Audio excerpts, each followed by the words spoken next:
Why cheat when you can leave the relationship? Because you can't cheat when you're not in a relationship. Duh. Some people get a dopamine hit in their brain from cheating and a sense of comfort and familiarity being in a relationship. They want both. Not proud of it, but I did it once upon a time. Never again. The rush and excitement of a new love is not worth all the guilt you feel, the pain you cause others, and the horrible feeling you get when you realize that you are not a nice person. I recently read a study where they measured the level of regret in women after episodes of high-risk sex. They were looking at hookup culture, but cheating was included.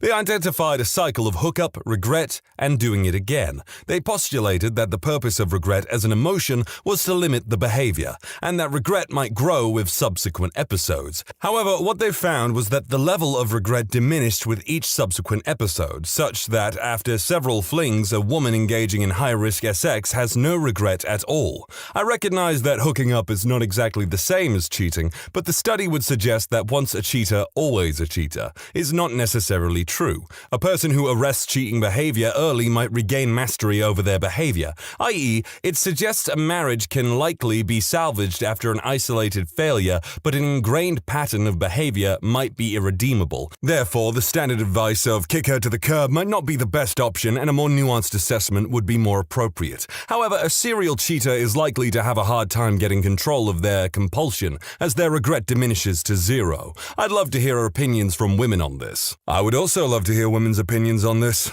I asked myself the question when I had a woman who was trying to cheat on her husband with me. I was like, if she's as miserable as she says, why not leave? Had a friend give me this exact explanation and it made a lot of sense. So much security and safety, and they are too lazy to make a change for themselves. I came close to cheating once, and it was because I didn't admit to myself just how unhappy I was in the relationship. I kept telling myself I can make it work. Then I was put in an environment that had several ladies that were happy to talk to me and be around me. That dopamine hit was massive, and I can 100% see how it can just happen. Luckily, I allowed myself to be honest about my feelings and broke up with my ex before I did anything. Do everybody a favor. Always be honest with yourself. That last bit, absolutely words to live by.